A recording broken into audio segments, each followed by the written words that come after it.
പല പ്രാവശ്യം കൈയോങ്ങി അടിക്കാൻ വരികയും പക്ഷേ അത് CCTV അവിടെ ഉണ്ടെന്നുള്ള തിരിച്ചറിവ് കൊണ്ടോ എന്തോ അദ്ദേഹം അത് ചെയ്യാതെ എന്നെ തൊഴിക്കുകയായിരുന്നു. കണ്ണിന് ആണ് ആദ്യമായിട്ട് അടി കിട്ടുന്നത്. കണ്ണിൻ്റെ കാഴ്ച പോയി നമ്മൾ കണ്ണ് പൊത്തി തിരിഞ്ഞപ്പോൾ തലയ്ക്കൊരു അടി കിട്ടി. വളരെ ക്ഷുഭിതനായിട്ട് ചാടി ഏറ്റിട്ട് ആ അദ്ദേഹത്തിൻ്റെ വയർലെസ് വെച്ച് എൻ്റെ നെഞ്ചിനെറിഞ്ഞു.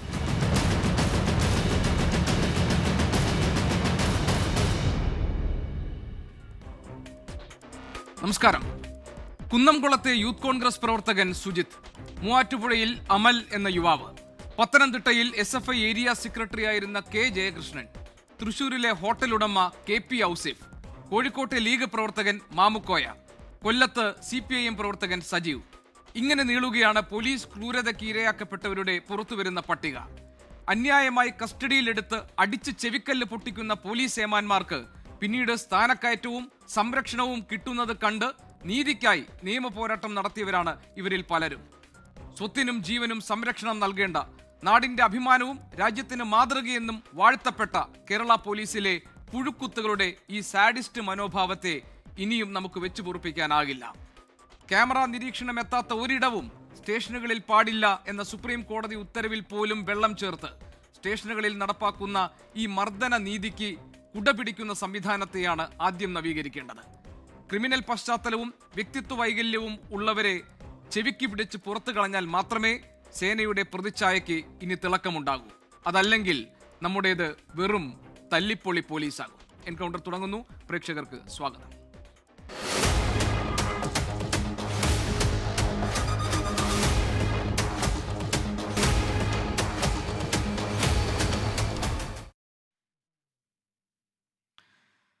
മുൻ ആഭ്യന്തരമന്ത്രി കോൺഗ്രസ് നേതാവ് ശ്രീ തിരുവഞ്ചൂർ രാധാകൃഷ്ണൻ ഇന്ന് എൻകൗണ്ടറിൽ പ്രത്യേക അതിഥിയായി ഉണ്ടാകും. അല്പസമയത്തിനകം തന്നെ അദ്ദേഹം ഈ ചർച്ചയുടെ ഭാഗമാകും.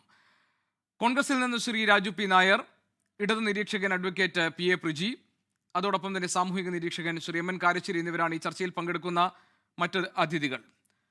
ശ്രീ രാജു പി നായർ, വലിയ ഗുരുതരമായ ആക്ഷേപങ്ങളും ഗുരുതരമായ വിമർശനങ്ങളും ഒക്കെ ആഭ്യന്തര വകുപ്പ് ഈ പോലീസ് പീഡനമുറയുടെ ഭാഗമായി നേരിട്ടുകൊണ്ടിരിക്കുമ്പോൾ ഇന്ന് EP ജയരാജൻ പറഞ്ഞൊരു മറുപടിയുണ്ട്. ഇപ്പോൾ പോലീസിനെതിരെ നടക്കുന്ന പ്രചാരണമൊക്കെ വളരെ ആസൂത്രിതമാണെന്നും സർക്കാരിൻ്റെ പ്രതിച്ഛായ സംരക്ഷിക്കാൻ നടക്കുന്നവരല്ല സേനയിൽ എല്ലാവരും, അതുകൊണ്ട് വെറും ദൃശ്യങ്ങൾ മാത്രം നോക്കി നടപടിയെടുക്കാനാകില്ല, അതിന് ചട്ടമുണ്ട്, അതിന് ചില കാര്യങ്ങൾ നിയമങ്ങൾ അനുസരിച്ച് മാത്രമേ എടുക്കാൻ കഴിയൂ, കുറ്റക്കാരാണെന്ന് കണ്ടെത്തി ആരെയും സംരക്ഷിക്കാൻ ഈ സർക്കാർ ശ്രമിച്ചിട്ടില്ല എന്നാണ്. ഈ പോലീസ് വകുപ്പിലെ ക്രിമിനൽ വൽക്കരണം പോലെയുള്ള കാര്യങ്ങളിൽ, അല്ലെങ്കിൽ അവരുടെ ഈ പേഴ്സണാലിറ്റി ഡിസോർഡർ പോലെയുള്ള കാര്യങ്ങളിൽ, അല്ലെങ്കിൽ അവരുടെ രാഷ്ട്രീയ ചായ്വ്, ഇങ്ങനെ പല കാര്യങ്ങളിൽ ഇതിനു മുൻപ് പലതരത്തിലുള്ള വിമർശനങ്ങൾ ഉണ്ടായിട്ടുണ്ട്. അപ്പോൾ മുഖ്യമന്ത്രി തന്നെ നിയമസഭയിൽ ഈ കാര്യങ്ങൾക്ക് മറുപടി നൽകിയത് നമ്മുടെ ഓർമ്മയിലുണ്ട്. അങ്ങനെയാണെങ്കിൽ ഇത് ഏതെങ്കിലും ഒരു സർക്കാരിൻ്റെ മാത്രം പിഴവായി കാണാൻ കഴിയുമോ? എന്തുകൊണ്ടാണ് ഈ വിഷയങ്ങളിൽ ആഭ്യന്തര വകുപ്പ് ഒരു പരാജയമാണെന്നും മുഖ്യമന്ത്രി മൗനം പാലിക്കുകയാണെന്നും നിങ്ങൾ ആരോപിക്കുന്നത്?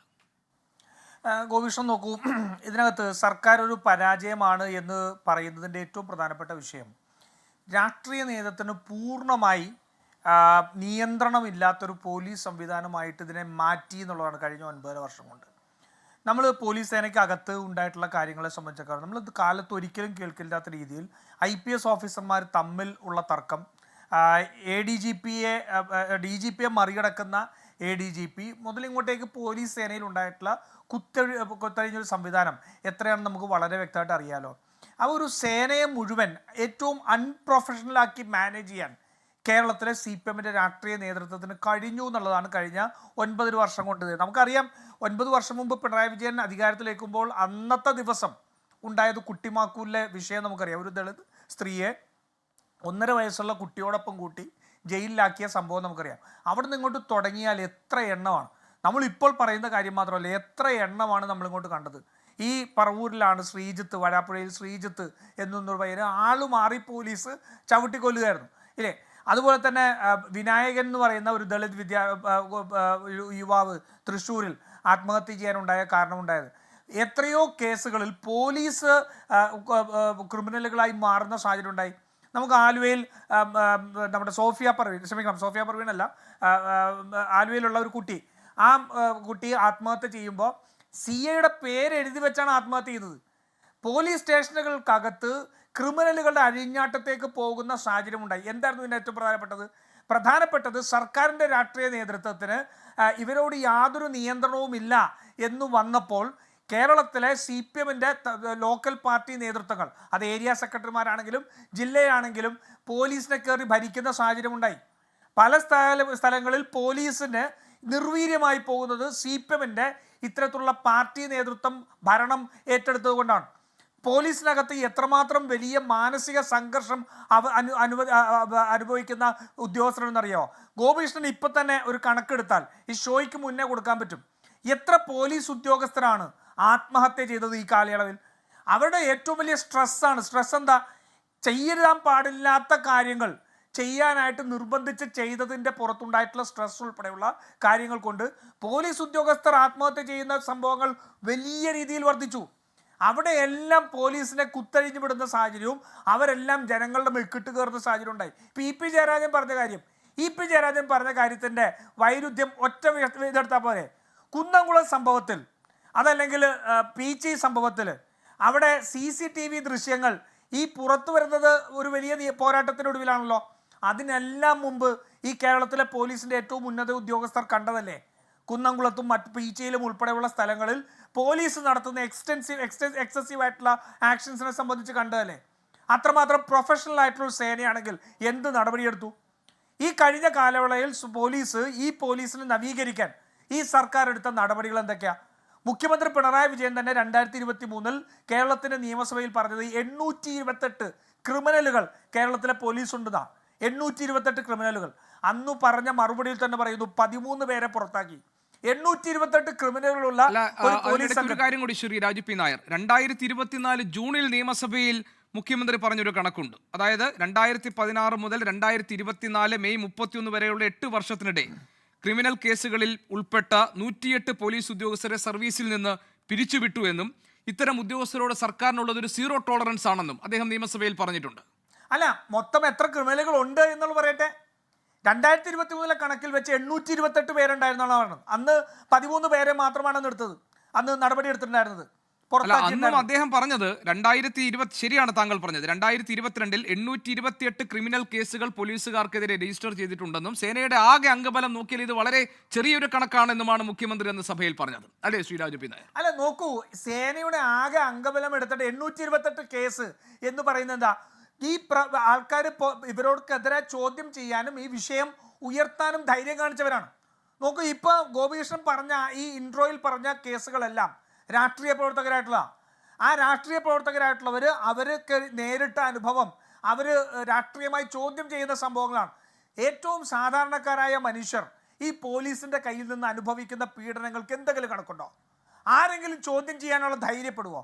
ആർക്കെങ്കിലും ഇതിൻ്റെ പുറകെ സമയം നടന്നും ജീവിതം കളയാനും താല്പര്യമുണ്ടോ? ഇതെല്ലാം മുതലാക്കിക്കൊണ്ട് പോലീസുകാർ ചെയ്യുന്ന അട്രോസിറ്റീസ് അല്ലേ ഇത്? എന്നിട്ട് AGN സർക്കുലർ ഇറക്കുകയാണ്.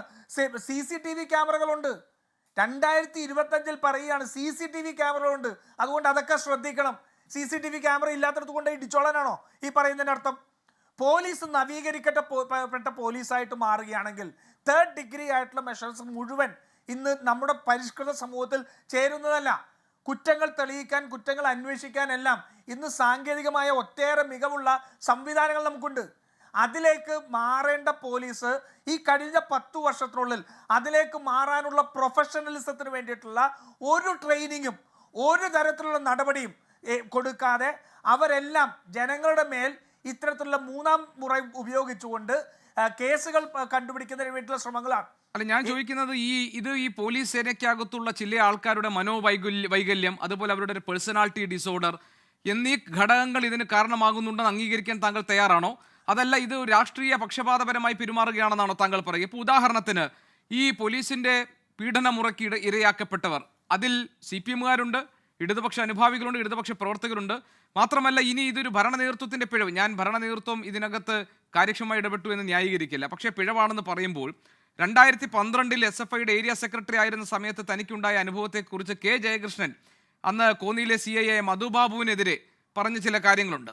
അന്ന് ഈ അടൂർ പ്രകാശിന്റെ വീട്ടിലേക്ക് നടത്തിയ ഒരു പ്രതിഷേധത്തിന്റെ ഭാഗമായി UDF ഭരിച്ച കാലത്തുണ്ടായ അനുഭവത്തെക്കുറിച്ചാണ് ഈ ജയകൃഷ്ണൻ പറഞ്ഞത്. അപ്പോൾ ഇത് ഏതെങ്കിലും ഒരു രാഷ്ട്രീയ നേതൃത്വത്തിന്റെ പിടിപ്പുകേട് എന്ന നിലയിൽ മാത്രം പരിഗണിക്കേണ്ട വിഷയമാണോ ശ്രീ രാജു പി നായർ, അതോ സേനയ്ക്കകത്തുള്ള ഇങ്ങനെ മനോനില തെറ്റിയ ഉദ്യോഗസ്ഥരിൽ ചിലരുടെ പ്രശ്നങ്ങൾ എന്ന നിലയ്ക്കാണോ, ആ നിലയ്ക്കാണോ ഇതിനെ പരിഗണിക്കേണ്ടത്? ഗോപികൃഷ്ണൻ, അതിന് രണ്ട് വശമുണ്ട്. ഈ മനോവൈകല്യമുള്ള പോലീസുകാരുണ്ടെങ്കിൽ അത് അറിയാനുള്ളൊരു സംവിധാനം ഈ പോലീസ് സംവിധാനത്തിലില്ലേ? അങ്ങനെ പോലീസ് സംവിധാനത്തിൽ അത്തരത്തിലുള്ള മനോവൈകല്യമുള്ള ഇല്ലെങ്കിൽ ഇത്തരത്തിൽ ക്രിമിനലുകളായിട്ടുള്ള ആൾക്കാർ ഉണ്ട് എന്ന് കണ്ടാൽ അവർക്കെതിരെ നടപടിയെടുക്കാൻ ഈ പോലീസ് സംവിധാനം തയ്യാറാവണ്ടേ, രാഷ്ട്രീയ സംവിധാനം തയ്യാറാവണ്ടേ? അതുണ്ടാവാതെ ഇവരെ പലപ്പോഴും മർദ്ദനോപകരണമായി CPM ഉപയോഗിക്കുകയാണ്. പ്രശ്നം എന്താ? ADGP അജിത് കുമാർ ചെയ്യുന്ന ഏതെങ്കിലും തോന്നിയവാസത്തെ ഈ സർക്കാരിന് നടപടിയെടുക്കാൻ കഴിയുമോ? ഏതെങ്കിലും ഒരു തോന്നിയവാസത്തിന് എടുക്കാൻ കഴിയില്ല. കാരണം എന്താ? ഈ സർക്കാരിന്റെ കൊള്ളരുതായ്മയ്ക്കെല്ലാം ഉപയോഗിച്ചത് ഈ അജിത് കുമാറിനെയാണ്. അജിത് കുമാർ മാത്രമല്ലല്ലോ, അജിത് കുമാർ ഉപയോഗിക്കുന്ന പോലീസ് സേനയുള്ള മറ്റുള്ളവരെയാണ്. അപ്പോൾ ജീവിതകാലം മുഴുവൻ ഈ സർക്കാർ അധികാരത്തിലിരിക്കുമ്പോൾ മുഴുവൻ അവർ കാണിക്കുന്ന മുഴുവൻ തോന്നിയാസങ്ങളെയും പിന്തുണയ്ക്കേണ്ട അല്ലെങ്കിൽ കവർ ചെയ്യേണ്ട ബാധ്യത ഈ രാഷ്ട്രീയ നേതൃത്വത്തിലെത്തി. ADGP അജിത് കുമാർ നമുക്ക് എല്ലാവർക്കും വ്യക്തമായിട്ട് അറിയാവുന്ന കാര്യമാണല്ലോ. ADGP അജിത് കുമാറിനെ നാളെ പിണറായി വിജയൻ തള്ളി പറഞ്ഞാൽ ഈ പിണറായി വിജയൻ എന്ന് പറയുന്ന ഒരു ആഭ്യന്തരമന്ത്രിയോ ഈ സർക്കാരോ പിന്നെ കേരളത്തിലുണ്ടാവുമോ? അത്രമാത്രം വലിയ രാഷ്ട്രീയ ഒത്തുതീർപ്പ് മുതൽ കള്ളത്തരം മുതൽ സ്വപ്ന സുരേഷിന്റെ കേസ് മുതൽ ഇങ്ങോട്ടേക്ക് മുഴുവൻ കൊള്ളരുതായ്മകൾക്ക് ഉപയോഗിച്ചത് അയാളല്ലേ. അതേപോലെ എത്രയോ പോലീസ് ഉദ്യോഗസ്ഥർ ഉപയോഗിച്ചിരിക്കുന്നു. റേപ്പ് ചെയ്ത പോലീസ് ഉദ്യോഗസ്ഥരെ പോലും ഇന്നും സർവീസിലില്ലേ?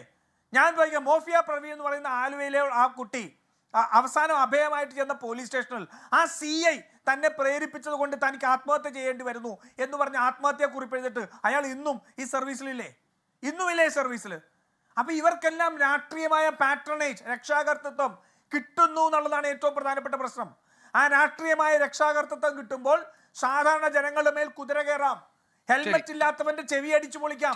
മറ്റെല്ലാ കാര്യങ്ങൾക്കും പോലീസ് നീതി നിർവഹണം നടത്തുന്ന രീതിയിലേക്ക് മാറുന്ന സാഹചര്യമാണ്. അന്വേഷണ ഏജൻസികൾ ഇന്ന് ചെയ്യേണ്ട രീതിയിൽ സാങ്കേതിക ഇതായിട്ട് ഉപയോഗിച്ചുകൊണ്ട് പുതിയ സംവിധാനങ്ങൾ ഉപയോഗിച്ചുകൊണ്ട് എന്തും കണ്ടുപിടിക്കാൻ സാധിക്കുന്ന സാഹചര്യത്തിൽ എന്തിനാണ് പോലീസ് ഞാൻ വരാം. അഡ്വക്കേറ്റ് PA പ്രിജി, എന്തെങ്കിലും ഒരു ന്യായീകരണം, എന്തെങ്കിലും പൊതുസമൂഹത്തിന് സ്വീകരിക്കാൻ കഴിയുന്ന ഒരു വിശദീകരണം ഈ പോലീസ് സ്റ്റേഷനകത്ത് നടക്കുന്ന ഈ അതിക്രമങ്ങളിൽ നൽകാൻ പറ്റുമോ? എന്തെങ്കിലും ഒരു ന്യായീകരണം ഇക്കാര്യത്തിൽ പറയാൻ കഴിയും? ഇത് നേരത്തെ ശ്രീ രാജു പി നായർ പറഞ്ഞതുപോലെ ആഭ്യന്തര വകുപ്പിന്റെ, ഭരണ നേതൃത്വത്തിന്റെ, രാഷ്ട്രീയ നേതൃത്വത്തിന്റെ പിടിപ്പുകേടല്ലെങ്കിൽ പിന്നെന്താണ് പോലീസ് സേനയെ നിയന്ത്രിക്കാൻ കഴിയാത്തത്? എന്തുകൊണ്ടാണ് സാധാരണക്കാരായ ആളുകൾ, അവർ നിരപരാധികളായ ആളുകൾ ഈ തരത്തിൽ സ്റ്റേഷനുകളിൽ വെച്ച് പീഡിപ്പിക്കപ്പെടുന്ന സാഹചര്യം ഉണ്ടാവുക? അവരുടെ ഭാഗം കേൾക്കാൻ ആളുകളില്ല, അവർക്ക് നീതി ഉറപ്പാക്കാനുള്ള സംവിധാനങ്ങൾ അവിടെ ഒന്നും ചെയ്യാൻ കഴിയാതെ നിൽക്കുന്ന ഘട്ടം. പിന്നെ എന്തെങ്കിലും ഒരു അന്വേഷണവും ഇപ്പോൾ പോലീസ് കംപ്ലയിൻറ്റ്സ് അതോറിറ്റിയൊക്കെ നടപടിയെടുക്കാൻ പറഞ്ഞ ഉദ്യോഗസ്ഥർ പോലും സംരക്ഷിക്കപ്പെടുക. വിവരാവകാശ നിയമപ്രകാരം ദൃശ്യങ്ങൾ ചോദിച്ചാൽ അത് നൽകാതിരിക്കാനുള്ള തൊടുന്യായങ്ങൾ നിരത്തുക. ഈ അതിക്രമങ്ങൾ ചെയ്ത ഉദ്യോഗസ്ഥർക്ക് സ്ഥാനക്കയറ്റം നൽകി അവരെ ആദരിച്ചിരുത്തുക. ഇതൊക്കെ ഏത് ജനമൈത്രി പോലീസ് നയത്തിൻ്റെ ഭാഗമാണ്? വളരെ പ്രസക്തമായ ചോദ്യമാണ് ഗോപികൃഷ്ണൻ എന്നോട് ഈ ദീർഘമായ ചോദ്യത്തിൻ്റെ തുടക്കത്തിൽ ഉന്നയിച്ചത്. പോലീസ് സ്റ്റേഷനുകളിൽ നടക്കുന്ന അട്രോസിറ്റികൾക്ക് ഏതെങ്കിലും തരത്തിലുള്ള ന്യായീകരണം ഏതെങ്കിലും കാലഘട്ടത്തിൽ ഉയർത്താൻ കഴിയുമോ എന്ന് ആ ചോദ്യത്തെ ഒന്ന് അമെൻഡ് ചെയ്ത് ചോദിക്കണമായിരുന്നു എന്നുള്ള അഭിപ്രായവും അതോടൊപ്പം എനിക്കുണ്ട്. അത് ഇടതുപക്ഷ ജനാധിപത്യ മുന്നണി ഗവൺമെൻറ്റിൻ്റെ കാലഘട്ടത്തിലെന്നല്ല, ഏത് ഗവൺമെൻറ്റിൻ്റെ കാലഘട്ടത്തിലായാലും പോലീസ് സ്റ്റേഷനുകളിൽ നടക്കുന്ന അട്രോസിറ്റീസിന് യാതൊരു ന്യായീകരണവുമില്ല. തീർച്ചയായും പോലീസ് സ്റ്റേഷനുകൾ സാധാരണക്കാരന് പ്രാപ്യമാകണം. ജനങ്ങളുടെ സ്വൈര്യ ജീവിതത്തിന് സാധ്യമാകുന്ന, സുസാധ്യമാകുന്ന സംവിധാനത്തിലേക്ക് പോലീസുകാരൻ വരണം. പോലീസുകാരൻ സുഹൃത്തുക്കളെ പോലെ പെരുമാറണം. അത് ഇടതുപക്ഷ ജനാധിപത്യ മുന്നണിയുടെ കാലത്തായാലും അതോടൊപ്പം തന്നെ മറ്റ് ഏത് ജനാധിപത്യ പ്രക്രിയയുടെ ഭാഗമായിട്ടായാലും. നിർഭാഗ്യവശാൽ കഴിഞ്ഞ കുറച്ച് ദിവസങ്ങളായി വരുന്ന ചർച്ചകൾ ഇതൊക്കെ തന്നെ ഇടതുപക്ഷ ജനാധിപത്യ മുന്നണി ഗവൺമെൻറ്റിൻ്റെ കാലഘട്ടത്തിൽ മാത്രം സംഭവിക്കുന്നതാണ് എന്നുള്ള നിലയിലേക്ക് ഈ ചർച്ചയെ ചുരുക്കിക്കൊണ്ട് വരുന്നതിലേക്കാണ് എൻ്റെ ഒരു ആകാംക്ഷയെന്നോ അല്ലെങ്കിൽ എൻ്റെ ഒരു വിഹ്വലതയെന്നോ ഞാൻ പറയും. രാജു പി നായർ, കോൺഗ്രസിൻ്റെ പ്രതിനിധി, ഈ ചർച്ചയിൽ പങ്കെടുത്തതുകൊണ്ട് അദ്ദേഹത്തിൻ്റെ രാഷ്ട്രീയം പറയുന്നത് നമുക്ക് മനസ്സിലാക്കാം.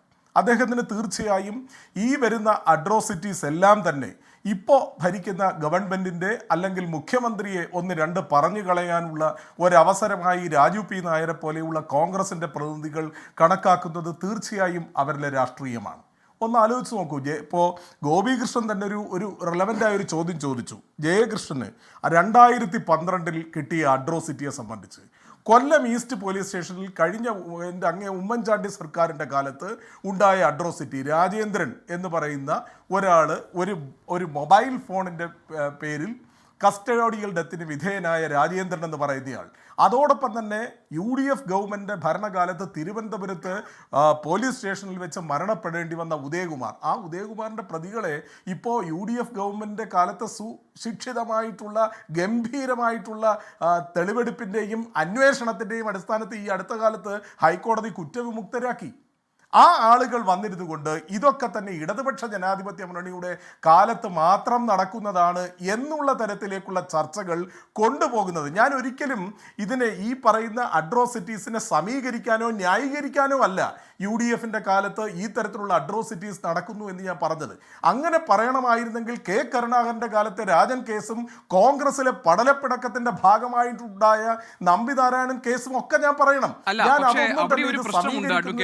പറയാൻ അതായത് നമുക്ക് എപ്പോഴും ഉണ്ടാകുന്ന ഒരു പ്രശ്നം അഡ്വക്കേറ്റ് പ്രിജി, ഇപ്പൊ നമ്മൾ പൊതുസമൂഹത്തിന് മുന്നിലേക്കാണല്ലോ ഈ വിഷയം ചർച്ചയിലേക്ക് കൊണ്ടുവരുന്നത്. എപ്പോഴും ഉണ്ടാകുന്ന പ്രശ്നം ഈ ഭരണ സംവിധാനത്തിലെ പോരായ്മകളെ കുറിച്ച്, ജനങ്ങൾ നേരിടുന്ന പ്രശ്നങ്ങളെ കുറിച്ച് പറയുമ്പോൾ അത് താങ്കളായാലും ശരി, ഇനിയിപ്പോൾ UDF ആണെങ്കിൽ അവരുടെ ഭാഗം മറച്ച് ഇടതുപക്ഷത്തിന്റെ കാര്യം, ഇത് അങ്ങോട്ടും ഇങ്ങോട്ടും തട്ടുന്നൊരു രീതിയുണ്ട്. എന്ത് പറഞ്ഞാണ് ഇടതുപക്ഷ സർക്കാർ അധികാരത്തിൽ വന്നത്? എന്ത് ഉറപ്പും വാഗ്ദാനവും ജനങ്ങൾക്ക് മുന്നിൽ വെച്ചിട്ടാണ് വോട്ട് നേടി അധികാരത്തിൽ വന്നത്? എന്താണ് ഈ സർക്കാരിന്റെ പോലീസ് നയം? എന്താണ് ഈ സർക്കാർ ജനങ്ങൾക്ക് മുന്നിൽ വച്ചിരുന്ന വാഗ്ദാനം?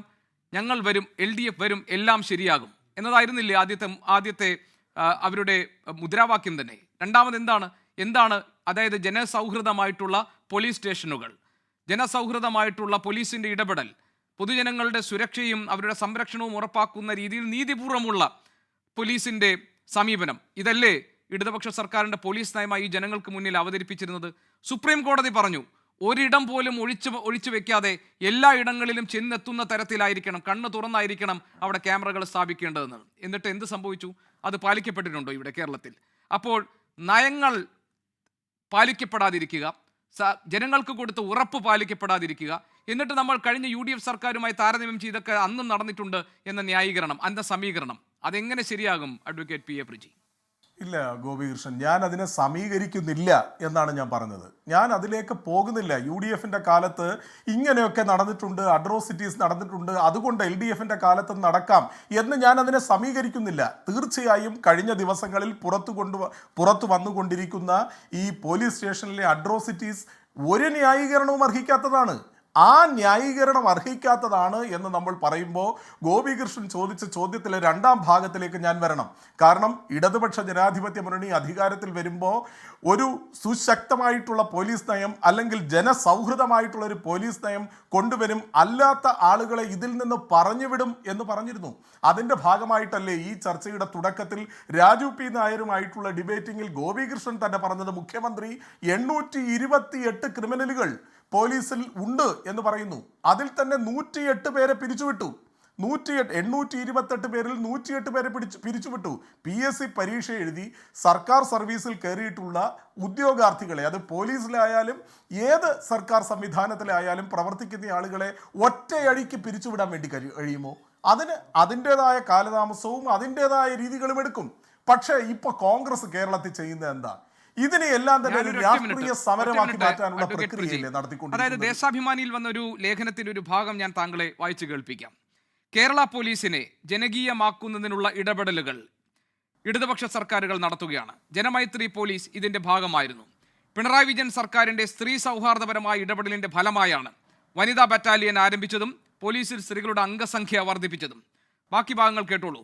പൗരാവകാശത്തിന്റെ വിവിധ പാഠങ്ങൾ പോലീസ് പരിശീലനത്തിന്റെ ഭാഗമാക്കിയതും ഇതിന്റെ അടിസ്ഥാനത്തിലാണ്. പോലീസ് സംവിധാനത്തെ ജനകീയ സേന എന്ന തരത്തിൽ മാറ്റുന്നതിനുള്ള ഇടപെടലും പിണറായി സർക്കാർ നടത്തി. ജനകീയ സേനയാണോ ഈ പ്രവർത്തിച്ചത്? ജനങ്ങളുടെ ചെവിക്കല്ലടിച്ച് പൊട്ടിക്കുന്ന സേന എന്ന നിലയിലാണോ ജനകീയ സേനയെ വിഭാവന ചെയ്തിരിക്കുന്നത്? ഒരിക്കലുമല്ല. ആ തരത്തിൽ ജനകീയ പോലീസ് എന്നുള്ള ഒരു കാഴ്ചപ്പാടിലേക്ക് ഇടതുപക്ഷ ജനാധിപത്യ മുന്നണി പ്രവർത്തിച്ചു കൊണ്ടിരിക്കുമ്പോൾ ആ പ്രവർത്തനങ്ങളെ ഒന്നാകെ നശിപ്പിക്കുന്ന തരത്തിലേക്കുള്ള ചില മോശപ്പെട്ട പോലീസുകാർ ഈ സേനയിൽ ഉണ്ടെങ്കിൽ അവരെ ആ അർത്ഥത്തിൽ തന്നെ ഈ ഇടതുപക്ഷ ജനാധിപത്യ മുന്നണി സർക്കാർ കൈകാര്യം ചെയ്യും. അതിനകത്ത് എന്താ സംശയം? അതിൻ്റെ ഭാഗമായിട്ടാണ് ഇപ്പോൾ 108 പേരെ പിരിച്ചുവിട്ടുകൊണ്ടുള്ള നടപടിക്രമങ്ങൾ ഉണ്ടായിട്ടുള്ളത്. ഞാൻ ചോദിക്കട്ടെ ഗോപികൃഷ്ണൻ, ഇങ്ങനെയുള്ള ക്രിമിനലുകൾ UDFന്റെ ഭരണകാലത്തും ഉണ്ടായിരുന്നു. എത്ര പോലീസുകാരെയാണ് UDFന്റെ ഭരണകാലത്ത് ഈ തരത്തിൽ ഡിസ്മിസ് ചെയ്തിട്ടുള്ളത്? എത്ര പോലീസുകാർക്കെതിരെയാണ് എന്ത് നടപടികളാണ് വന്നിട്ടുണ്ടോ? നമ്മുടെ മുൻ ആഭ്യന്തര മന്ത്രി, കോൺഗ്രസിന്റെ മുതിർന്ന നേതാക്കളിൽ ഒരാളായ ശ്രീ തിരുവഞ്ചൂർ രാധാകൃഷ്ണൻ നമ്മളോടൊപ്പം ഉണ്ട്. ഞാൻ അദ്ദേഹത്തോട് ചില കാര്യങ്ങൾ അദ്ദേഹത്തോട് മാത്രമായി ചോദിച്ച്, അദ്ദേഹം ഒരു പ്രത്യേക അതിഥി എന്ന നിലയിലാണ് ഇന്ന് ഈ ചർച്ചയിൽ പങ്കെടുക്കുന്നത്. അദ്ദേഹത്തോട് ചില കാര്യങ്ങൾ മാത്രം ചോദിച്ച ശേഷം നമുക്ക് ഈ ചർച്ചയിലേക്ക് തിരികെ എത്താം. ശ്രീ തിരുവഞ്ചൂർ രാധാകൃഷ്ണൻ, വളരെയധികം നന്ദി. താങ്കൾ ഇന്ന് ചില തിരക്കുകളിലായിരുന്നു എന്ന് എനിക്കറിയാം. പക്ഷേ താങ്കൾ ഒരു അല്പനേരം ഈ കാര്യങ്ങളിൽ പ്രതികരിക്കാൻ തയ്യാറായി വരും എന്ന് താങ്കൾ അറിയിച്ചതിൽ നന്ദി. ശ്രീ തിരുവഞ്ചൂർ രാധാകൃഷ്ണൻ, ഇത് ഇപ്പോൾ കേസുകൾ ഒന്നൊന്നായി പരിശോധിച്ചു കഴിഞ്ഞാൽ അത് UDF ഭരണകാലത്തെ പോലീസിൻ്റെ ഇടപെടലുകളെക്കുറിച്ചും ഇപ്പോൾ ഈ സർക്കാരിൻ്റെ കാലത്ത് പോലീസിൻ്റെ ഭാഗത്തു നിന്നുണ്ടായിട്ടുള്ള അതിക്രമങ്ങളെക്കുറിച്ചും ഒക്കെയുള്ള വിവരങ്ങൾ പുറത്തു വരുന്നുണ്ട്. ഞാൻ ഒരു ദേശാഭിമാനിയിലെ ഒരു ലേഖനത്തിൻ്റെ ഒരു ഭാഗം വായിച്ചപ്പോൾ അതിൽ പറയുന്ന ഒരു ഭാഗം, ശ്രീ തിരുവഞ്ചൂർ രാധാകൃഷ്ണൻ, തെറ്റായ പ്രവണതകൾ കാണിച്ച 108 പോലീസുകാരെ സർവീസിൽ നിന്ന് പിരിച്ചുവിട്ടിട്ടുണ്ട് എന്ന് മുഖ്യമന്ത്രി നിയമസഭയിൽ പറഞ്ഞു. അതിൻ്റെ ഭാഗമായി പറയുന്നു, EMS സൂചിപ്പിച്ചതുപോലെ ഭരണം മാറിയാലും വ്യവസ്ഥ മാറില്ല. അതിനാൽ മറ്റെല്ലാ മേഖലയിലും എന്ന പോലെ ജനാധിപത്യ വിരുദ്ധ സമീപനങ്ങൾ പല വിധത്തിൽ നിലവിലുള്ള സംവിധാനത്തിൽ നിലനിൽക്കും. ഈ അങ്ങനെ മാറാത്ത വ്യവസ്ഥയുടെ ഒരു ഭാഗം എന്ന നിലയിൽ വേണമോ ഏത് സർക്കാർ ഭരിച്ചാലും ജനങ്ങൾക്ക് നേരെ പോലീസ് കുതിര കയറുന്ന ഈ അനുഭവത്തെ കാണാൻ? അങ്ങനെയാണോ മുൻ ആഭ്യന്തരമന്ത്രി എന്ന നിലയിൽ താങ്കൾ ഇതിനെ കാണുക? എൻ്റെ അനുഭവങ്ങൾ വേറെയാണ്. ഇപ്പോഴീ പറഞ്ഞുകൊണ്ടിരിക്കുന്ന കാര്യത്തെക്കുറിച്ചൊക്കെ നടന്നുകൊണ്ട് ഇരിക്കുന്ന തെറ്റായ പ്രവർത്തനത്തിന് സാക്ഷ്യപത്രം ഉണ്ടാക്കുകയോ അല്ലെങ്കിൽ അതിന് പിന്തുണ ഉണ്ടാക്കുന്നതിന് വേണ്ടിയുള്ള വാദഗതികൾ ജനങ്ങളുടെ മുമ്പിൽ നിരത്തുകയോ ചെയ്യുകയാണ്. ഒരു കാരണവശാലും പോലീസിംഗ് എന്ന് പറഞ്ഞാൽ ഇതല്ലല്ലോ. അത് നിയമസമാധാനം പാലിക്കുക, ജനങ്ങൾക്ക് സംരക്ഷണം കൊടുക്കുക, കുറ്റക്കാരായ ആളുകൾക്കെതിരെ നടപടിയെടുക്കുക, അങ്ങനെ നമ്മുടെ നാട്ടിൽ നല്ല കൃത്യമായ നിയമസമാധാന പാലനം നടത്തിക്കൊണ്ട് പോവുക. എൻ്റെ അനുഭവങ്ങൾ വ്യത്യസ്തമാണ്. ഞാൻ ആഭ്യന്തര വകുപ്പ് മന്ത്രിയായിരുന്ന കാലത്ത് ഒരു മരണം പോലും നടന്നിട്ടില്ലല്ലോ. ആ കാലത്തെ കണക്കുകളെടുത്ത് നോക്കിക്കോളൂ. ഒരു മരണം പോലും നടന്നിട്ടില്ലല്ലോ. TP ചന്ദ്രശേഖരൻ കേസിൻ്റെ വിധി വന്നതിന് ശേഷം രാഷ്ട്രീയ കൊലപാതകങ്ങൾ ഒരു കൊല്ലക്കാലത്തേക്ക് മലബാറിൽ നടന്നിട്ടേയില്ല. അപ്പോൾ ഇത് നന്നാക്കാൻ നമുക്ക് പറ്റും. നന്നാക്കണമെങ്കിൽ വേറെ പ്രത്യേകിച്ച് ഒരു സ്റ്റഡി ക്ലാസ്സിൽ പോകേണ്ട കാര്യമില്ല. ഇച്ഛാശക്തിയാണ് പ്രധാനപ്പെട്ട കാര്യം. ഇവിടെ കേരള പോലീസിനകത്ത് നിയന്ത്രണം ആരുടെ കയ്യിലാണ് എന്നുള്ളതാണ് ഏറ്റവും പ്രധാനപ്പെട്ട ചോദ്യം. അതൊരു പോലീസിംഗ് സിസ്റ്റത്തിൻ്റെ അടിസ്ഥാനത്തിലാണെന്ന് വരികിൽ സ്വാഭാവികമായും കാര്യങ്ങളെല്ലാം നോർമൽസിയിലേക്ക് എത്തും എന്ന് ഞാൻ കണക്കാക്കുകയാണ്. അതിനേക്കാൾ അപ്പുറത്താണ് എക്സ്ട്രാ കോൺസ്റ്റിറ്റ്യൂഷണൽ പവേഴ്സ് എന്ന് പറയുന്നത് പോലെ തന്നെ ഭരണഘടനാ അതീതമായ ശക്തികളാണ് ഈ പോലീസിനെ നിയന്ത്രിക്കാൻ ശ്രമിച്ചുകൊണ്ടിരിക്കുന്നത്. ആ നിയന്ത്രണത്തിന് തല ചായ്ച്ചു കൊടുക്കുന്നിടത്തോളം കാലം ഇവിടെ ഈ കുഴപ്പങ്ങൾ തന്നെ നടന്നുകൊണ്ടിരിക്കും. ഇപ്പം നേരത്തെ ഇവിടെ പറഞ്ഞല്ലോ, പോലീസ് സ്റ്റേഷൻ എന്ന് പറയുന്നത് ആക്രമിക്കുന്നതിനുള്ള ഒരു സേഫ് പ്ലേസ് ആയിട്ട് നമുക്ക് കാണാൻ പറ്റുമോ? നമ്മളുടെ മുമ്പിലുള്ള ചില വിഷ്വൽസ് ഉണ്ട്. ഇപ്പം ഈ ചാനലിൽ തന്നെ കാണിച്ചു കൊണ്ടിരിക്കുന്ന വിഷ്വൽസ്, ഒരു ചെറുപ്പക്കാരൻ മുമ്പിൽ നിർത്തിയിട്ടൊരു പോലീസുകാരൻ, കാക്കിയിട്ടൊരു പോലീസുകാരൻ ക്രൂരമായി അയാളുടെ ചെവിട്ടത്തടിക്കുകയാണ്. അയാളുടെ കൂടെ ഉണ്ടായിരുന്ന വ്യക്തി മകനാണെന്നാണ് ഞാൻ മനസ്സിലാക്കുന്നത്. ആ കുട്ടിയെയും തല്ലുകയാണ്. എന്ത് നടപടിയെടുത്തത്? ഒരു നടപടി എടുത്തിട്ടില്ലല്ലോ. വിഷ്ണു എന്ന് പറയുന്ന ഒരു കുട്ടി, വളരെ ക്രൂരമായിട്ടല്ല, പൂജാരിയായ ഒരു കുട്ടി, ഒരു തെറ്റും ചെയ്തിട്ടില്ലാത്തൊരു കുട്ടി, ആ കുട്ടി വളരെ ക്രൂരമായ രൂപത്തിൽ അവിടെ ആക്രമിച്ചില്ലേ? ആ അക്രമത്തിന് സമാധാനം പറയാനില്ലാതെ വന്നത് എന്തുകൊണ്ടാണ്? സമൂഹം ഉണർന്നു, മാധ്യമങ്ങൾ സജീവമായി, ക്യാമറകൾ കണ്ടു തുറന്നു. അതോടുകൂടി ഒന്നും ചെയ്യാൻ പറ്റാത്ത അവസ്ഥയിലേക്ക് വന്നു. TV ക്യാമറകൾ ഉൾക്കൊള്ളുന്ന ഈ വിഷ്വൽസ് കണ്ടാൽ ആർക്കാ സഹിക്കാൻ കഴിയുക? CCTV ചിത്രങ്ങൾ കൊടുക്കരുത് എന്ന് പറഞ്ഞിട്ടില്ലേ? എന്ത് രഹസ്യ സ്വഭാവമാണ് പോലീസ് സ്റ്റേഷനകത്തുള്ളത്? പോലീസ് സ്റ്റേഷൻ സുതാര്യ കേന്ദ്രമാക്കണം എന്നുള്ളതല്ലേ നമ്മുടെ ആഗ്രഹം. അവിടെ ഉണ്ടാകുന്ന സംഭവങ്ങൾ ബഹുജനങ്ങൾ കണ്ടോട്ടെ. അപ്പോൾ CCTVയുടെ ദൃശ്യങ്ങൾ കൊടുക്കില്ല എന്ന് വാശി വെച്ചു. കോടതിയിൽ പോയി, കോടതി കൊടുക്കാൻ പറഞ്ഞു. അവസാനം CCTVയുടെ ചിത്രങ്ങളെല്ലാം മാധ്യമങ്ങളിൽ വന്നു. അത് കണ്ടപ്പോൾ നെഞ്ച് തകരാത്തൊരു മലയാളിയുണ്ടോ? ഇതിനെക്കുറിച്ചാണോ ഇവിടെ വാദിച്ചു കൊണ്ടിരിക്കുന്നത്? ഇതാണോ ഇത് സരസമായ പോലീസ് സംവിധാനം എന്ന് പറയുന്നത്? ഇതാണോ വളരെ ഭംഗിയായ പോലീസ് സംവിധാനം എന്ന് പറയുന്നത്? അനുഭവമല്ലേ ഏറ്റവും വലിയ അധ്യാപകൻ? നമ്മുടെ നാട്ടിലെ ജനങ്ങൾക്കുണ്ടാകുന്ന അനുഭവങ്ങൾ എന്താ? ആ അനുഭവങ്ങൾ ഏറ്റവും പ്രധാനപ്പെട്ട പ്രശ്നമാണ്. പോലീസിംഗ് സിസ്റ്റം എന്ന് പറയുന്നത് പോലീസ് മാനുവലിനകത്ത് പറഞ്ഞിട്ടില്ലേ? ആ മാനുവലിനപ്പുറത്തേക്ക് പോകുന്നതിന് വേണ്ടി അധികാരം ആർക്കാവുള്ളത്? ഇവിടെ വന്നിരിക്കുന്നത് എന്താ? രാഷ്ട്രീയ സ്വാധീനമുള്ള താഴേക്കിടയിലെ പോലീസ് ഉദ്യോഗസ്ഥന് മേളിലെ പോലീസ് ഉദ്യോഗസ്ഥനെ അംഗീകരിച്ചില്ലെങ്കിൽ ഒരു കുഴപ്പവുമില്ല. ഇവൻ താഴെ ഇവർക്ക് വേണ്ട പണികളും കാര്യങ്ങളും ചെയ്തു കൊടുത്താൽ മതി. മേളിലുള്ള ഉദ്യോഗസ്ഥൻ അവർക്കൊരു പ്രശ്നമേയല്ല. അപ്പൊ പോലീസിംഗ് സംവിധാനം ബ്രേക്ക് ആയില്ലേ? ഒരു സംശയം ചോദിച്ചോട്ടെ സാർ. അതായത് ഇപ്പോഴീ ഇതൊരു ഭരണ നേതൃത്വത്തോട് കൂറു പുലർത്തുന്ന, അതല്ലെങ്കിൽ രാഷ്ട്രീയ പക്ഷപാതപരമായിട്ടാണ് പോലീസ് പെരുമാറുന്നത് എന്നതാണ് താങ്കൾ ഉന്നയിക്കുന്ന ഒരു ആക്ഷേപമെങ്കിൽ, CPM-കാരും ഇടതുപക്ഷ അനുഭാവികളൊക്കെ ഈ പോലീസിന്റെ പീഡനത്തിന് ഇരയാകുന്നുണ്ട് ഈ ഭരണകാലത്ത് തന്നെ. അതെന്തുകൊണ്ട് സംഭവിക്കുന്നു? ഒറ്റപ്പെട്ട സംഭവം അവർക്ക് പോലും സഹിക്കാൻ പറ്റാത്ത രൂപത്തിലേക്ക് എത്തി. CPM എന്ന് പറഞ്ഞ എല്ലാ ആളുകളും മോശക്കാർ എന്ന് ആർക്കെങ്കിലും പറയാൻ പറ്റുമോ? അതിൽ എത്രയോ മര്യാദക്കാരുണ്ട്, എത്രയോ നല്ലവരുണ്ട്. ആ നല്ലവരായ ആളുകൾ CPM-കാർക്ക് അവർക്ക് പോലും സഹിക്കാൻ കഴിയാത്ത അന്തരീക്ഷം ഉണ്ടാക്കിയത് കൊണ്ടാണ് പത്തനംതിട്ടയിലെ ഒരു സഹോദരൻ ഹൈക്കോടതിയിൽ പോകേണ്ടി വന്നത്. നമുക്ക് കേട്ടുകഴിവുണ്ടോ? Communist party of India marxist ഭരിച്ചുകൊണ്ടിരിക്കുന്ന സംസ്ഥാനത്ത് ഒരു ലോക്കൽ കമ്മിറ്റിയുടെ ഭാരവാഹി നീതിക്ക് വേണ്ടി പോലീസിനെതിരായി കോടതിയിൽ പോകേണ്ടി വരിക? എന്താ കാരണം? അവർക്കല്ലാതെ ഒരു രക്ഷയുമില്ല എന്നുള്ള നിലയിൽ വരികയാണ്. ഇപ്പം ഗോപികൃഷ്ണൻ എന്നോട് ചോദിച്ചനുസരിച്ചാണെങ്കിൽ വേണമെങ്കിൽ പറയാം, അവർക്ക് പോലും ഒരു പരാതി ഉണ്ടല്ലോ, അതുകൊണ്ട് എല്ലാം സമസമല്ലേ എന്ന്. അവരുടെ പരാതി എന്ന് പറയുന്നത് അവർക്ക് പോലും ഉൾക്കൊള്ളാൻ കഴിയാത്ത വിധത്തിൽ ഒരു അൾട്രാ വയേഴ്സായിട്ട് നമ്മളുടെ ഈ പോലീസ് സംവിധാനം മാറിയിരിക്കുന്നു എന്നാണ്. അത് കേരളത്തിൽ ആർക്കാ ഉൾക്കൊള്ളാൻ കഴിയുക? അതിലെ ബെസ്റ്റ് പോലീസിംഗ് സിസ്റ്റം എന്ന് പറയാൻ പറ്റുമോ? പോലീസിലെ ക്രിമിനലുകളെ കുറിച്ച് ഒരു റിപ്പോർട്ട് ഈ ഗവൺമെന്റിന്റെ കയ്യിലുണ്ടല്ലോ. 700-ലധികം ആളുകൾ ക്രിമിനൽ കേസിലെ പ്രതികളെന്ന് മാത്രമല്ല ക്രിമിനൽസ് എന്നുള്ള നിലയിൽ മുദ്ര കുത്തപ്പെട്ട ആളുകളാണ്. 1500-ഓളം ആളുകൾ ക്രിമിനൽ കേസിലെ പ്രതികളായിട്ടുള്ള ആളുകളാണ്. അവർക്ക് കേരളത്തിലെ ലോ ആൻഡ് ഓർഡറിന്റെ ഒരു പോസ്റ്റിംഗ് കൊടുത്തിട്ടുണ്ടോ എന്ന് പരിശോധിക്കണം. ഓൾറെഡി ക്രിമിനൽ കേസിൽ പ്രതികളായിട്ടുള്ള ആളുകൾ, ക്രിമിനൽ കുറ്റവാളികളായിട്ടുള്ള ആളുകൾ, അവർക്ക് ലോ ആൻഡ് ഓർഡറിന്റെ ചാർജ് കൂടി കൊടുത്താൽ എവിടെ പോയി നിൽക്കും? അപ്പൊ കള്ളനെ കാവലേൽപ്പിക്കുന്നത് തുല്യമല്ലേ? ആ നിലപാട് വന്ന് ആർക്കും എന്ത് ചെയ്യാം. പോലീസ് സ്റ്റേഷൻ അകത്ത് വെച്ച് ഈ അക്രമം നടക്കാൻ കാരണം എന്താ? പുറത്ത് ഈ അക്രമം നടന്നാൽ നാട്ടുകാർ ചെറുക്കും. അതിനെ ഭയപ്പെട്ടിട്ട് പോലീസ് സ്റ്റേഷന്റെ 4 ചുവരുകൾക്കുള്ളിലുള്ള സേഫ് പൊസിഷൻ നോക്കി, CCTV ക്യാമറ ഇല്ലാത്ത സ്ഥലം നോക്കി ആളുകളെ ഉറുപ്പടങ്ങം ഇടിക്കുന്ന നിലയല്ലേ കേരളത്തിലുള്ളത്. ശ്രീ തിരുവഞ്ചൂർ രാധാകൃഷ്ണൻ, ഒരു കാര്യം കൂടി സർ. അതായത് SFIയുടെ ഏരിയ സെക്രട്ടറി ആയിരുന്ന കാലത്താണ് തനിക്ക് അന്ന് കോന്നി CI ആയ മധു ബാബുവിന്റെ കയ്യിൽ നിന്ന് വളരെ മോശമായ അനുഭവം ഉണ്ടായത്. കാലിന്റെ വെള്ളയും ചെവിയും ഒക്കെ അടിച്ചു പൊട്ടിച്ചു എന്ന് ഇപ്പോൾ ഈ അടുത്ത ദിവസങ്ങളിൽ സമൂഹ മാധ്യമങ്ങളിൽ പറഞ്ഞത് SFIയുടെ ഏരിയ സെക്രട്ടറി ആയിരുന്ന K. ജയകൃഷ്ണനാണ്. അന്ന് അടൂർ പ്രകാശിന്റെ വീട്ടിലേക്ക് നടത്തിയ ഒരു മാർച്ചിന്റെ ഭാഗമായിട്ടായിരുന്നു ഇയാളെ പോലീസ് കസ്റ്റഡിയിലെടുത്തത്.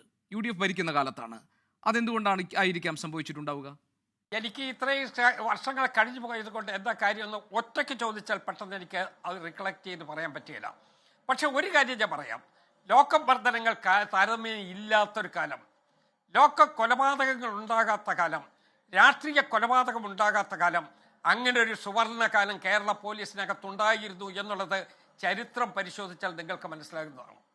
ശരി, ശ്രീ തിരുവഞ്ചൂർ രാധാകൃഷ്ണൻ, ഈ വിവാദങ്ങളൊക്കെ ഉണ്ടാകുമ്പോൾ EP ജയരാജൻ ഇന്ന് പ്രതികരിച്ചിരിക്കുന്നത് പോലീസിനെതിരായിട്ടുള്ള പ്രചരണം വളരെ ആസൂത്രിതമായി നടക്കുകയാണ്. ഇപ്പോൾ തെരഞ്ഞെടുപ്പൊക്കെ വരുന്നൊരു സമയമാണ്. ഈ സർക്കാരിനെ കരിവാരിത്തേക്കാൻ വേണ്ടി മുമ്പുണ്ടായ സംഭവങ്ങളൊക്കെ ഇപ്പോൾ കൊണ്ടുവരികയാണ്.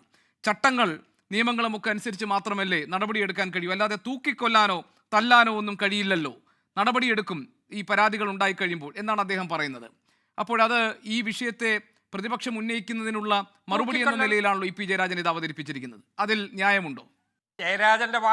ജയരാജന്റെ വാക്കുകൾ കടമെടുത്തുകൊണ്ട് ഞാൻ പറയാം, തൂക്കിക്കൊല്ലാൻ ഒന്നും വേണ്ട, അതവിടെ നിൽക്കട്ടെ. തല്ലാനുള്ള അവകാശം പോലീസിനുണ്ടോ? തല്ലാനുള്ള അവകാശം പോലീസിനുണ്ടോ എന്ന് ശ്രീ EP ജയരാജൻ സമ്മതിക്കുമോ? ഏതെങ്കിലും ഒരു പൊതുപ്രവർത്തകന് അത് സമ്മതിക്കാൻ പറ്റുമോ? മാന്യമായി മുന്നോട്ട് പോകുന്ന ഒരു രാഷ്ട്രീയ നേതാവിന് അത് അംഗീകരിക്കാൻ പറ്റുമോ? കേരളം അടിച്ചമർത്തി കൈക്കലാക്കുക എന്നുള്ളതല്ല ചില ആളുകളുടെ ഉദ്ദേശമാണത്. ആ ഉദ്ദേശത്തോട് ഞങ്ങൾക്ക് യോജിക്കാനേ സാധ്യമല്ല. ശ്രീ തിരുവഞ്ചൂർ രാധാകൃഷ്ണൻ, ആഭ്യന്തര വകുപ്പിന്റെ വീഴ്ചയാണ് ഇപ്പോൾ കേരളത്തിൽ വരുന്ന ഈ സംഭവങ്ങൾക്ക് പിന്നിലെങ്കിൽ എന്തുകൊണ്ട് ഇത് സംഭവിക്കുന്നു? അതായത് മുഖ്യമന്ത്രിയാണ് ആഭ്യന്തര വകുപ്പ് കൈകാര്യം ചെയ്യുന്നത്, എന്തുകൊണ്ട് ഈ വീഴ്ച സംഭവിക്കുന്നു എന്നാണ് ആഭ്യന്തര വകുപ്പ് കൈകാര്യം ചെയ്തിരുന്ന ഒരു വ്യക്തി എന്ന നിലയിൽ താങ്കൾക്ക് തോന്നുന്നത്? ഇതിൻ്റെ നിയന്ത്രണം സ്വാഭാവികമായിട്ടും ചെയ്യേണ്ട രൂപത്തിൽ നടത്തണം എന്ന് തന്നെയാണ് എൻ്റെ അഭിപ്രായം. രാഷ്ട്രീയമായ ഇഷ്ടാനിഷ്ടങ്ങൾക്കനുസരിച്ച് പോലീസിനെ തിരിച്ചും പറിച്ച് നമുക്ക് വിനിയോഗിക്കാൻ പറ്റുമോ? പോലീസിനെ രാഷ്ട്രീയ ആയുധമാക്കാൻ പറ്റുമോ? പോലീസിനെ നീതിപൂർവ്വം നടപ്പാക്കുന്ന കാര്യങ്ങൾ നടത്തുന്നതിന് വേണ്ടി സ്വതന്ത്രമായി വിടണ്ടേ? അവരെ ഇഷ്ടാനിഷ്ടത്തിന് വേണ്ടി നമുക്കിഷ്ടമില്ലാത്തവനെ തല്ലാനും ഇഷ്ടമുള്ളവനെ തലോടാനുമുള്ള ആയുധമായി പോലീസിനെ വിനിയോഗിക്കാൻ പറ്റുമോ? പോലീസിനെ സ്വതന്ത്രമാക്കണം. ഇവിടെ പോലീസ് കമ്മീഷൻ റിപ്പോർട്ടുകളുണ്ട്.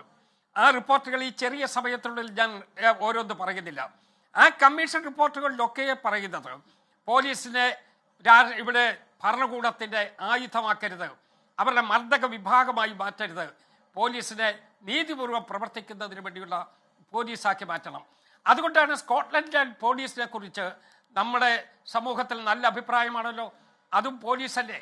പക്ഷേ സ്കോട്ട്ലൻഡ് യാർഡ് പോലീസ് എന്ന് പറയുമ്പോൾ മാതൃകാപരമായ ഒരു പോലീസായിട്ടാണ് ജനങ്ങൾ വിലയിരുത്തുന്നത്. അപ്പോൾ ഒരു നിയമത്തിനും പറയാത്ത, ഒരു നിയമത്തിൻ്റെയും സപ്പോർട്ടില്ലാത്ത രൂപത്തിൽ ചില ആളുകൾ ചെയ്തുകൊണ്ടിരിക്കുന്ന പ്രവർത്തനങ്ങൾ, പോലീസിൻ്റെ മേൽ തല്ലി ഏൽപ്പിച്ചുകൊണ്ട് പോലീസിലെ ഒരുപറ്റം ഗുണ്ടകൾ ചെയ്യുന്ന പ്രവർത്തനം പോലീസിൻ്റെ മൊത്തം പ്രവർത്തനത്തിൻ്റെ ഭാഗമാണ് എന്ന് വരുത്തി ചേർത്ത് അവർ തന്നെ കേരളത്തിലെ പോലീസിൻ്റെ മുഖത്ത് കരുതേച്ചു കൊണ്ടിരിക്കുകയാണ്. കേരള പോലീസിനെ അതിനകത്ത് നിന്ന് റിലീസ് ചെയ്യണമെന്നാണ് എൻ്റെ അഭിപ്രായം. ഉപജാപക സംഘത്തിന്റെ പിടിയിലാണ്, നിയന്ത്രണത്തിലാണ് കേരളത്തിന്റെ പോലീസ് സംവിധാനം എന്നും മുഖ്യമന്ത്രിക്ക് അവിടെ ഒന്നും ചെയ്യാൻ കഴിയുന്നില്ല എന്നുമാണ്. എത്രത്തോളം ഉത്തരവാദിത്വത്തോടു കൂടിയാണ് ഈ ഒരു ആരോപണം പ്രതിപക്ഷം ഉന്നയിക്കുന്നത്? ഇത് കറക്റ്റ് അല്ലേ?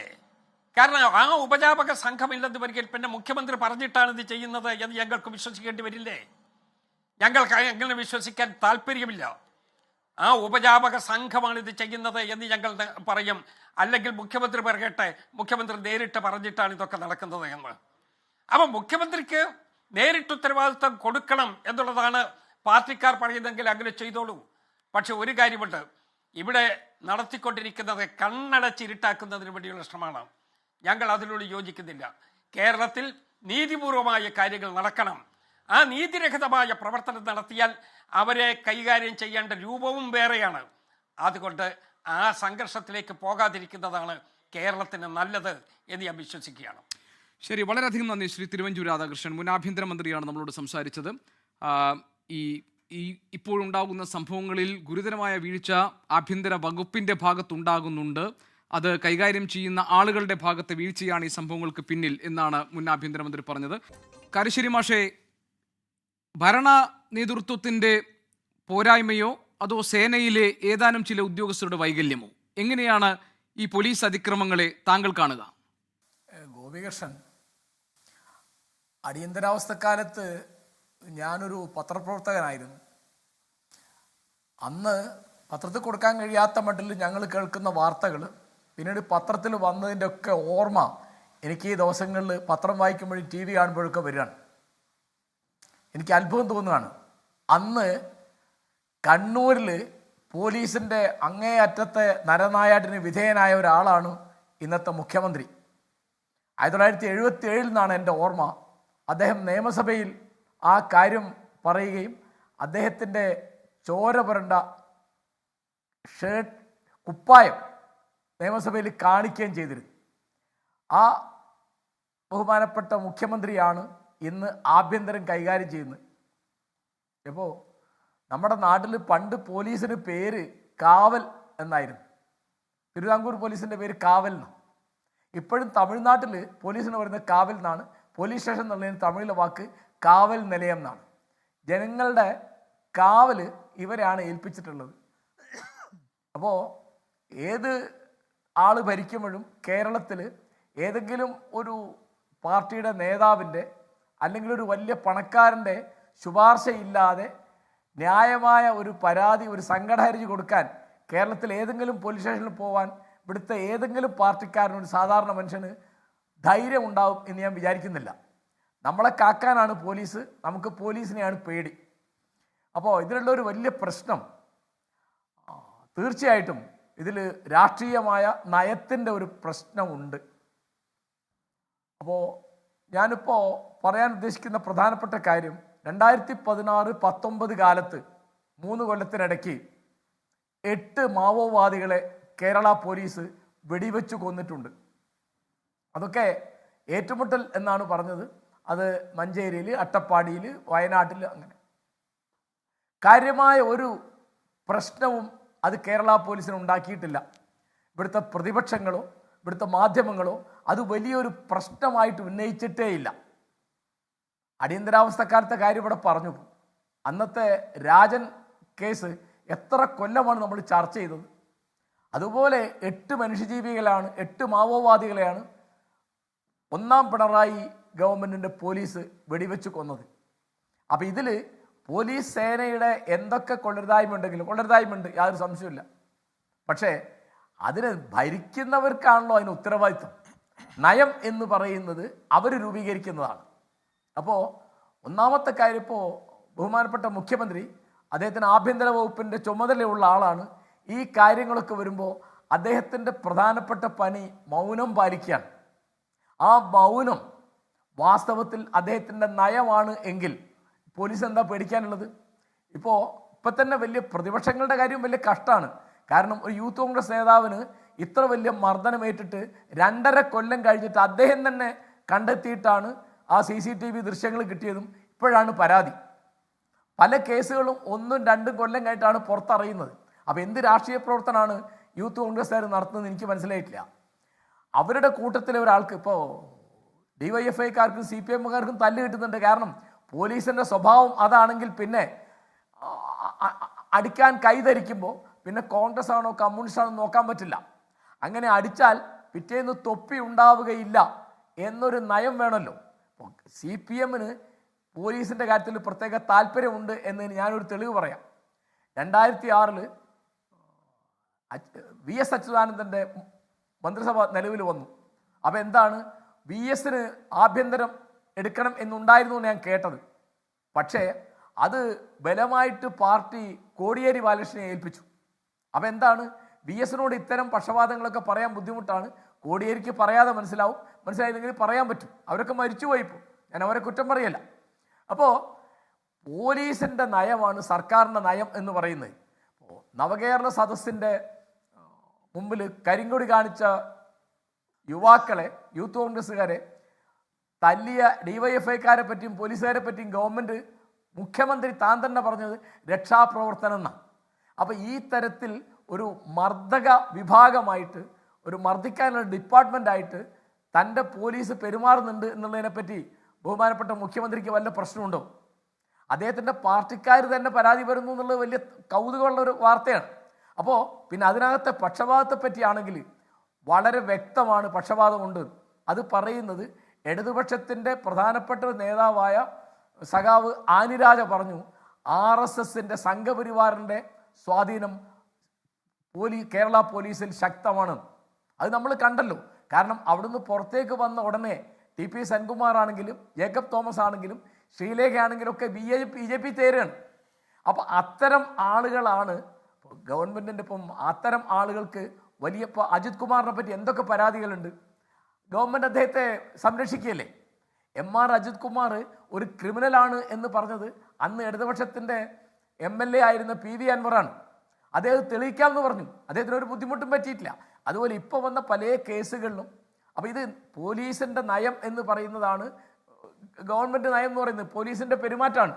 അപ്പോൾ ഗവൺമെൻറ്റിൻ്റെ നയമാണ് പോലീസിൻ്റെ പെരുമാറ്റത്തിലൂടെ വരുന്നത്. അത് UDFൻ്റെ കാലത്ത് വരുന്നുണ്ടെങ്കിൽ UDFൻ്റെയും തെറ്റാണത്. അപ്പോൾ UDFൻ്റെ കാലത്ത് അങ്ങനെ ഉണ്ടായിരുന്നു, LDFൻ്റെ കാലത്ത് ഇങ്ങനെയല്ലേ എന്ന സംസാരം നമ്മളെപ്പോഴും നമ്മുടെ നാട്ടിലുള്ളൊരു വലിയ പ്രശ്നമാണ്. ഒരു അഴിമതി, കോൺഗ്രസ്സുകാരൻ്റെ ഒരു അഴിമതിയെ പറ്റി പറയുമ്പോൾ കമ്മ്യൂണിസ്റ്റുകാരുടെ ഒരു അഴിമതിയെ പറ്റി ഇങ്ങോട്ട് പറയും. അതുകൊണ്ട് എന്താ? അപ്പോൾ അങ്ങനെയല്ലല്ലോ ചർച്ച എന്ന് പറയുന്നത്. ഇന്നലെ കഴിഞ്ഞത് ഇന്ന് ആവർത്തിക്കാനാണെങ്കിൽ പിന്നെ ഭരണം മാറുന്ന എന്തിനാണ്?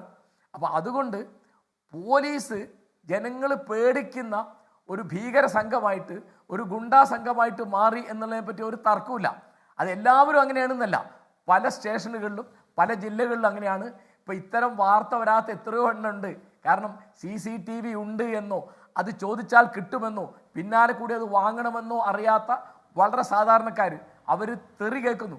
പോലീസിൻ്റെ ഭാഷ എന്ന് പറയുന്നത് ഏറ്റവും മ്ലേച്ഛമായ ഭാഷയാണ്.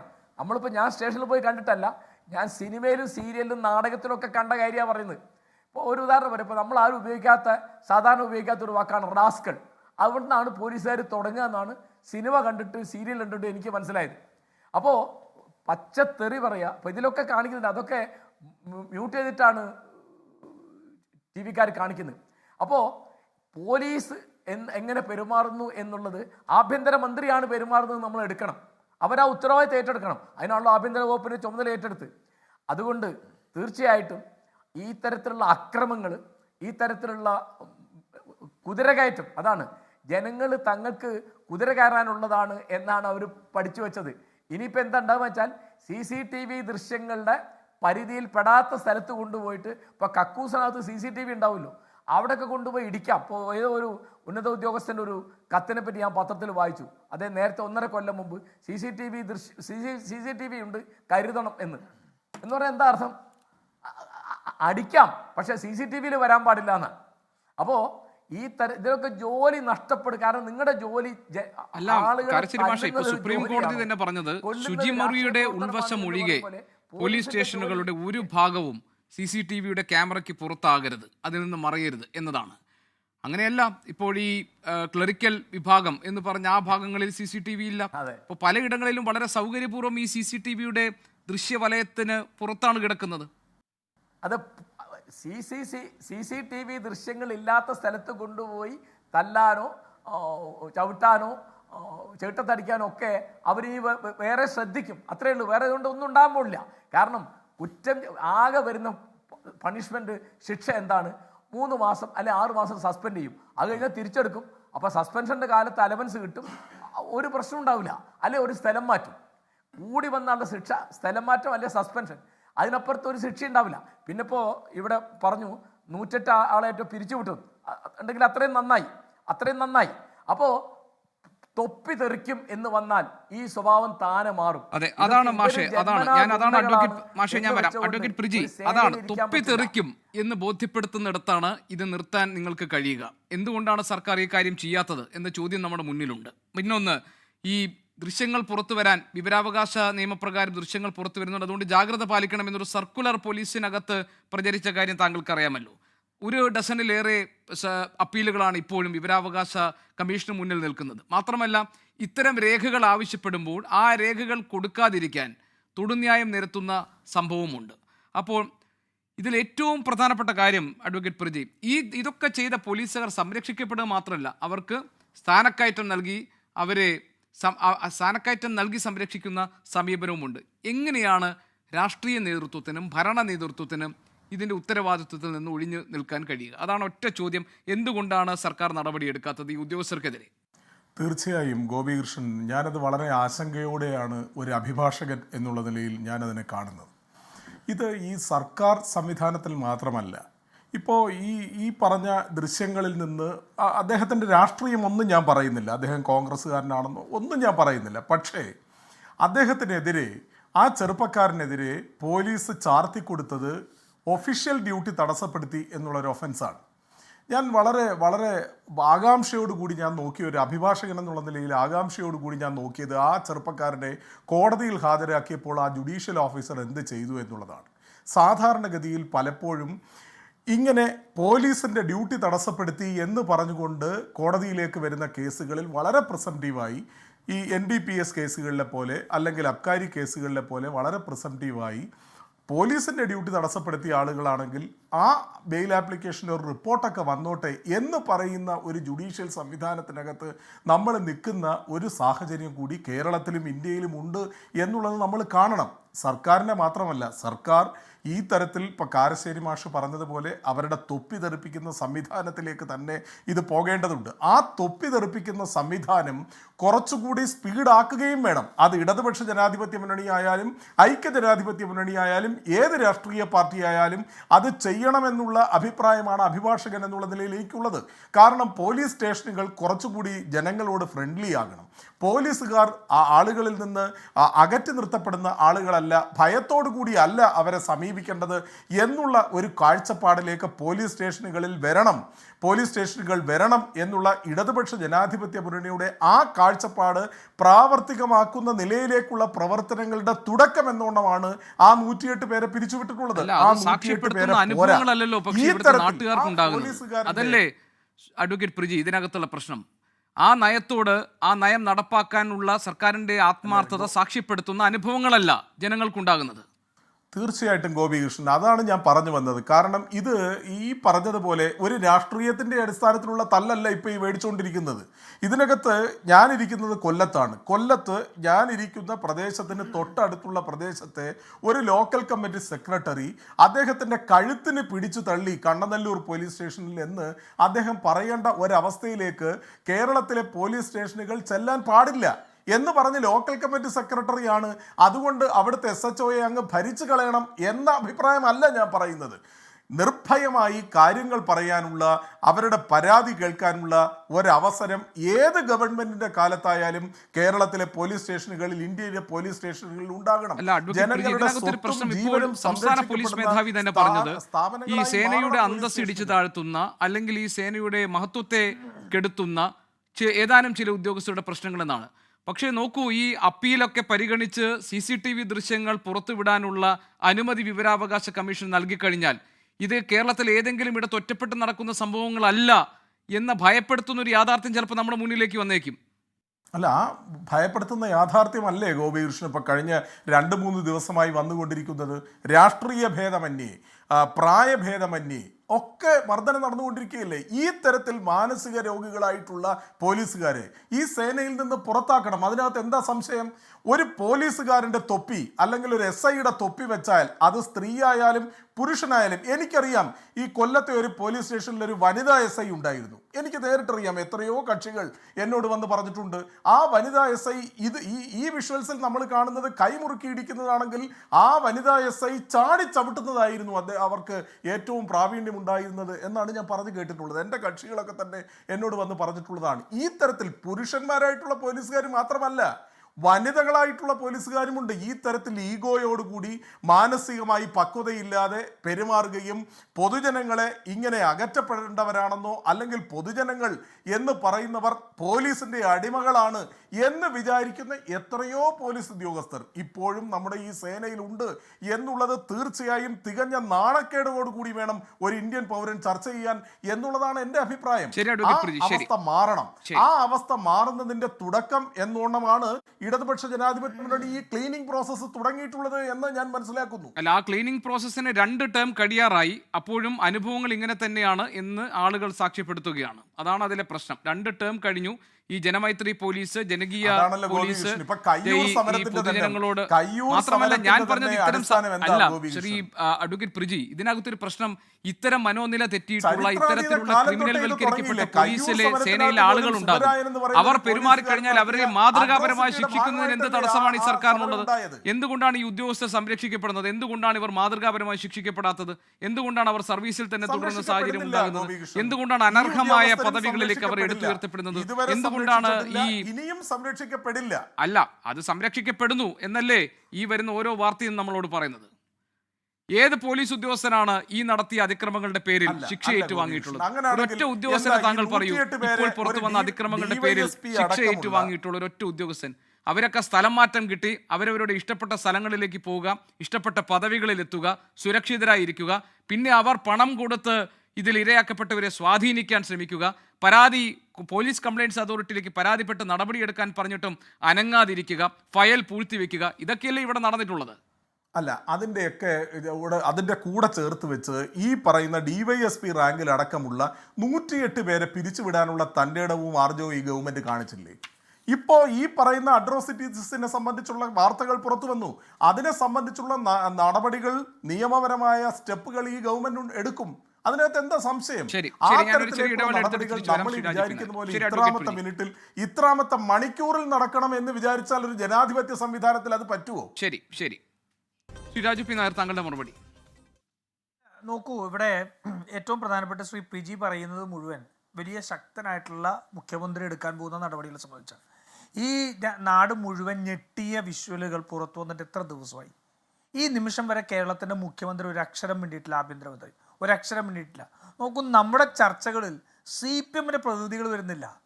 ജനങ്ങളോട് ഈ പാർട്ടി ഭരിക്കുമ്പോൾ ഈ പാർട്ടിയുടെ നേതൃത്വത്തിലുള്ള പോലീസ് വീഴ്ചകളെ സംബന്ധിച്ച് ജനങ്ങളോട് പറയാൻ CPM പോലും ഭയപ്പെടുകയാണെന്ന് ആലോചിച്ച് നോക്ക്. ജനങ്ങളുടെ മുന്നിലേക്ക് വന്ന് സംസാരിക്കാൻ കഴിയുന്നുണ്ടോ? അങ്ങനെ മുഴുവനായിട്ട് ഈ പോലീസ് സംവിധാനത്തെ മുഴുവൻ ഞങ്ങളുടെ നിയന്ത്രണത്തിനല്ല എന്ന് പറയുന്നത് ഇന്ന് ആരൊക്കെയോ നിയന്ത്രിക്കുന്ന സാഹചര്യത്തിലേക്ക് പോയിരിക്കുക. ഞാൻ ചോദിക്കട്ടെ, എത്ര വർഷമായി പോലീസിനെതിരെയുള്ള വീഴ്ചകളുടെ കഥ തുടങ്ങിയിട്ട്? 1, 2, 3, 4 ആണോ? എല്ലാ ദിവസവും ഒറ്റപ്പെട്ട സംഭവങ്ങൾ ഉണ്ടായിക്കൊണ്ടിരിക്കുകയല്ലേ?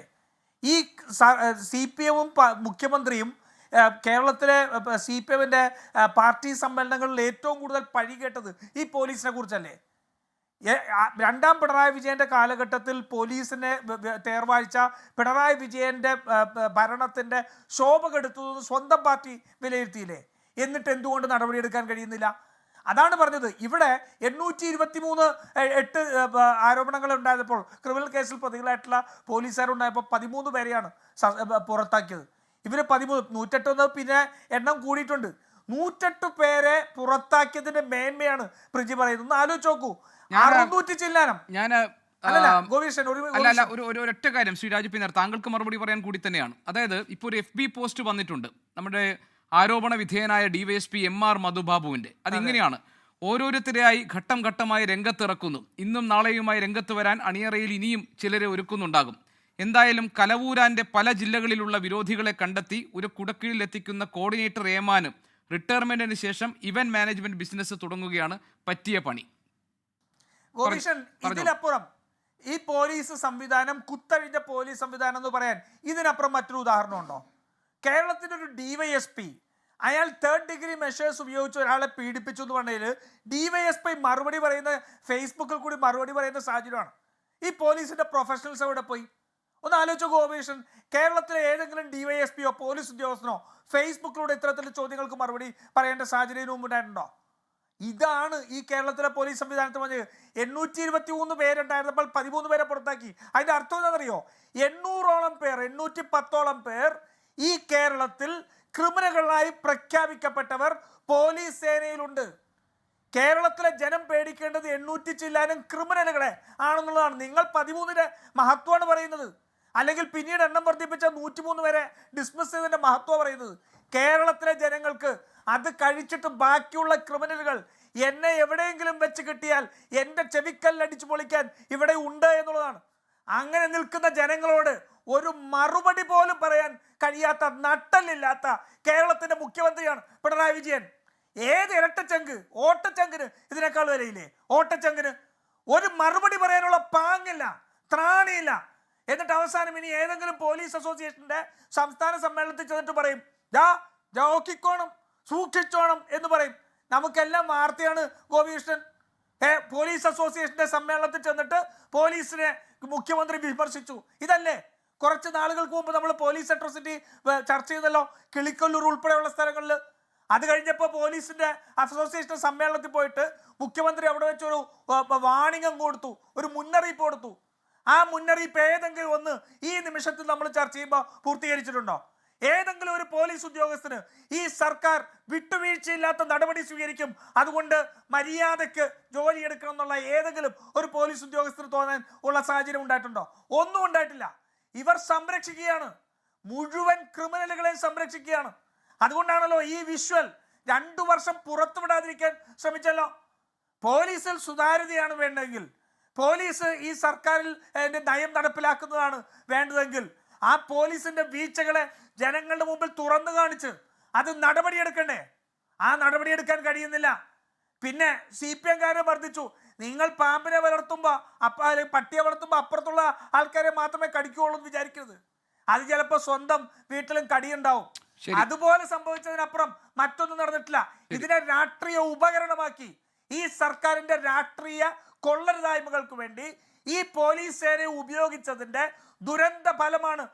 ഏതായാലും ശ്രീരാജ് നായർ, ജനകീയ പോലീസും ജനമൈത്രി പോലീസും ഒക്കെ പെരുമാറുന്ന രീതി ഇതാണോ എന്ന് കേരളത്തിന്റെ പൊതുസമൂഹം അത്ഭുതത്തോടു കൂടി നോക്കിക്കാണുന്ന തരത്തിലുള്ള വിവരങ്ങളും ദൃശ്യങ്ങളും ഒക്കെ പുറത്തു വരികയാണ്. സേനയ്ക്ക് അപമാനമുണ്ടാക്കുന്ന ഉദ്യോഗസ്ഥർ അത് വളരെ ചുരുക്കമാണ് എന്ന ന്യായം പറഞ്ഞാലും ചുരുങ്ങിയവരിൽ ചുരുക്കമായ ഈ ആളുകൾ കേരളത്തിൻ്റെ പൊതുസമൂഹത്തെ അതിൻ്റെ ന്യായമായ അവരുടെ അവകാശങ്ങളെ ഇല്ലാതാക്കുന്ന, അവരുടെ സ്വൈരജീവിതത്തെ കെടുത്തുന്ന, അവരെ നീതി നിഷേധിക്കുന്ന, അവരെ അന്യായമായി കസ്റ്റഡിയിലിട്ട് മർദ്ദിക്കുന്ന നരാധമന്മാരായി അധപതിച്ചു പോകുന്നുണ്ടെങ്കിൽ അതിനുത്തരം പറയേണ്ട ബാധ്യത ആഭ്യന്തര വകുപ്പ് കൈകാര്യം ചെയ്യുന്നവർക്കും ഭരണ നേതൃത്വത്തിനുമുണ്ട്.